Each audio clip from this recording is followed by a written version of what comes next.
সময় তখন পরাধীন ভারত। ভারত ছাড়ো আন্দোলনে আকাশ বাতাস সরব। তার আভাস সুদূর গ্রাম রামচন্দ্রপুর অব্দিও পৌঁছেছে। বাংলার বুকে তখনও কাঁটা তারের দাগ বসেনি। বঙ্গজননী তখনও কলকাতার পাট শিল্পে পরিপূর্ণা রাজলক্ষ্মী। ভাগীরথী তখন মধ্য যৌবনা, জাহাজ বহনের নাব্যতা দিয়ে প্রাণে আলো জাগিয়ে রেখেছে বাংলার পাট শিল্পে। আর আগুনের ফুলকির যোগান দিয়ে চলেছে স্বদেশি সরঞ্জামের ব্যবহারিক আন্দোলনে।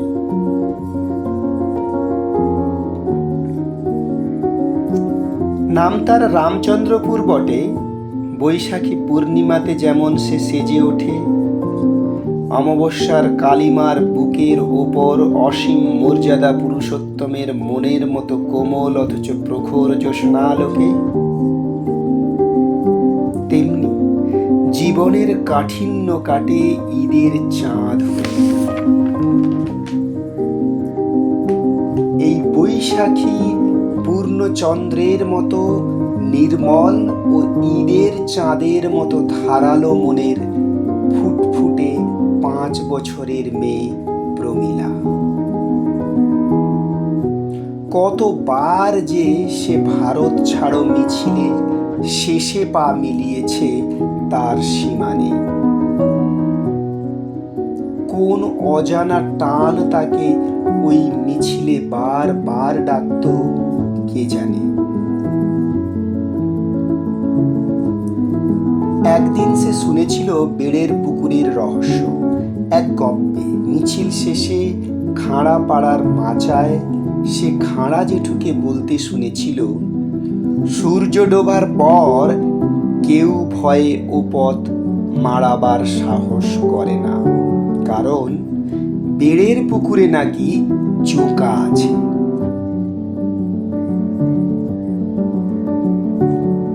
পুকুর প্রতিষ্ঠা করার সময় বেড় মহাশয় নাকি তার এক ঝিম কালো সন্তানকে পুকুরের গর্ভে বসিয়ে পুজো করে প্রদীপ জ্বালিয়ে খাবার দিয়ে চলে এসেছিল।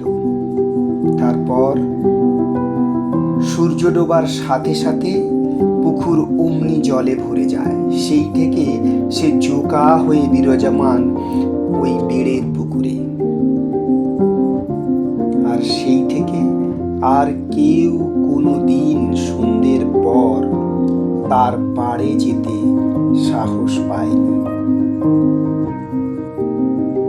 সেও শুনেছিল অনেকে নাকি মাঠ থেকে আসতে দেরি হলে বেড়ের পুকুরের পাশ দিয়ে আসার সময় ছোট ছেলের মতো কালো কিছু পাড় থেকে জলে নেমে যেতে দেখেছে।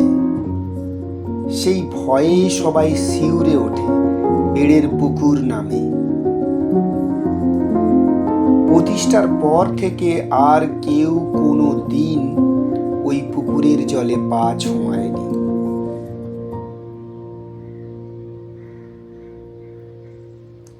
মালি শুনতে শুনতে উৎসুক হয়ে বলল, মা, তুমি কখনো গেছো সেখানে? প্রমীলা অতি সরল কণ্ঠে বলল, হ্যাঁ, একদিন। সেদিন ছিল বৈশাখ মাসের এক রাত। মামার সাথে মামার বাড়ি থেকে বাড়ি ফিরে আসব। বেরোতে বেরোতে সন্ধে প্রায় হয়। তাই দ্রুত হাঁটতে বলল মামা। কিন্তু ধান গাছের নাড়াগুলো যেন পায়ে ধরে যেতে মানা করছিল। তাদের ঠেলে অনেক ধীরে আসতে গিয়ে রাত হয়ে এলো। জ্যোৎস্নার আলোতে দিগন্ত প্লাবিত। চাঁদের সঙ্গে তার ভাই বোনেরাও টিমটিমিয়ে আলোর দেশে খেলা করছে। কখনো আবার এক ফালি মেঘ এসে চাঁদকে লুকিয়ে দিয়ে গেল, কিন্তু আবার সে মুখ ফেরালো আমাদের মাঠে।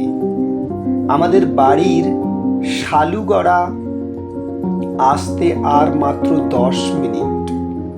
আমরা তখন ফিরছি এক বিচিত্র জায়গার পাশ দিয়ে। ওখানে চাঁদও যেন ভয় করেছে। মামা বলল, প্রমীলা, এই জায়গাটুকু নিঃশব্দে পার হতে হবে। আমি জিজ্ঞেস করলাম, কেন? মামা বলল, সে পরে বলবো প্রমীলা। হঠাৎ যেন পুকুরে এক বড় মাছ লাফিয়ে আবার জলে পড়ার শব্দ হলো। তেমন শব্দ পেয়ে মামাকে বললাম, এটা কি পুকুর? মামা বলল, হ্যাঁ, কিন্তু চুপ কর, না হলে বিপদ। মালি আর নিজেকে সামলাতে না পেরে বলল, তুমি কি করলে? আর ওটা কি বেড়ের পুকুর ছিল? প্রমীলা বলল, হ্যাঁ। আমি বুঝতে পেরে মামাকে বললাম, মামা, আমার বড্ড তেষ্টা পেয়েছে, চলো পুকুরে একটু জল খেয়ে আসি। মামা না বুঝতে পেরে বলল, বলিস কি রে, বেড়ের পুকুরে জল খাবি, তাও আবার রাতে? যখনই মামা এ কথা বলল, অমনি সেই রহস্যময়ী পুষ্করিণীকে দেখবার জন্য প্রমীলার সাহস যেন রাতের হরি লুটে যাওয়ার মতো দ্বিগুণ হয়ে উঠল। মামা প্রমীলার হাত ধরে বলল, চল, দ্রুত চল, পালাই, সে জানতে পারলে ঘাড় মুটকে খাবে। কিন্তু প্রমীলার কোন অন্তর থেকে যে এই রহস্যকে জানবার শক্তির উৎপত্তি হলো কে জানে। তার কাছে যেন এই পরম ভয়ঙ্কর বস্তুটা একটা রাতের লুকোচুরি খেলার মতো আনন্দের মনে হয়। বলল, মামা, তুমি দাঁড়াও, আমি একটু জল খেয়ে এখনই আসছি বলে মামার হাত ছাড়িয়ে ও গাছের ঝোপের ভেতরে যাওয়ার জ্যোৎস্নার আলোয় রাঙা সাদা মাটির পথ দিয়ে চলতে লাগলো। মামা কিছুটা সময় বুদ্ধিশূন্য হয়ে গেল, তারপর সভয়ে পিছু নিল তার।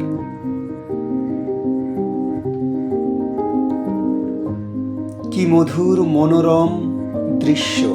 চারদিকে বড় বড় শিরীষ, আম, জাম, হিজল, কাঁঠাল, জামরুল, আরো কত পরিপূর্ণ বৃক্ষে তার সব কটা পাড়। মানুষ তাদের বিরক্ত করে না বলে বুঝি তাদের এত রূপের বাহার, যা স্বাভাবিক। যেখানে কারো কোনো বাধ্যবাধকতা নেই। বহু সময় ধরে সেই গাছগুলোর ফাঁক দিয়ে জ্যোৎস্নার আলো কত যে অকল্পনীয় ছায়া চিত্র তৈরি করে রেখেছে তার অন্ত নেই।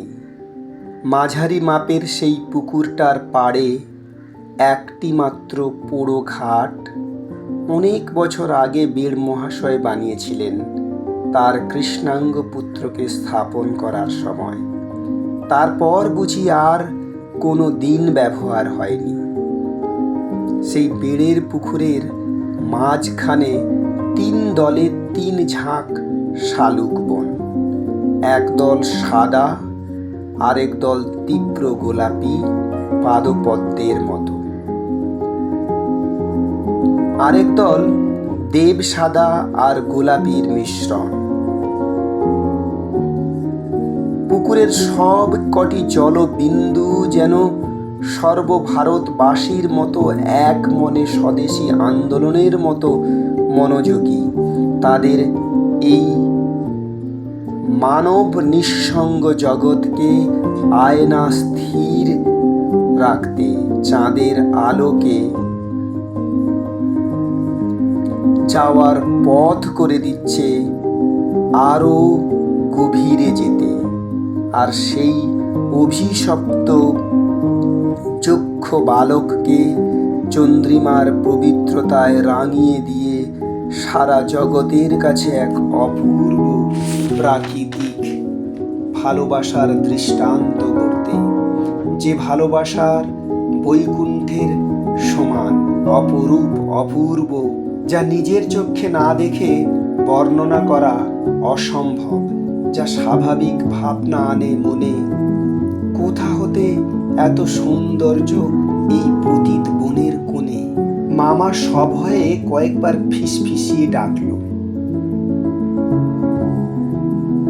কিন্তু প্রমীলার সর্ব অনুভূতির অঙ্গ তখন বোধহয় এই বৈকুণ্ঠ ধামের রূপের শেষ ধাপে পৌঁছে গেছে। সেখানে শুধু নীরবতা, নিস্তব্ধতা, অলৌকিক মৌনতা কথা বলে। সে কোনো সাড়া দেওয়ার ধামে বোধহয় ছিল না।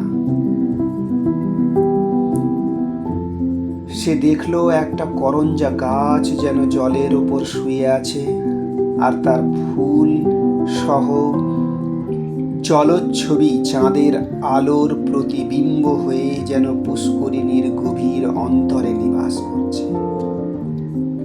পুকুরের অপর প্রান্তে দুই হিজল গাছ, একটির ফুল বোধহয় সোনার কমলা, যার ফুল ঝরেছে কম জলের ওপর, আর একটি মিষ্টি গোলাপি, যার ফুল যেন যত গাছে আছে তার চেয়ে বেশি ঝরে আছে সেই কমলার পাশে।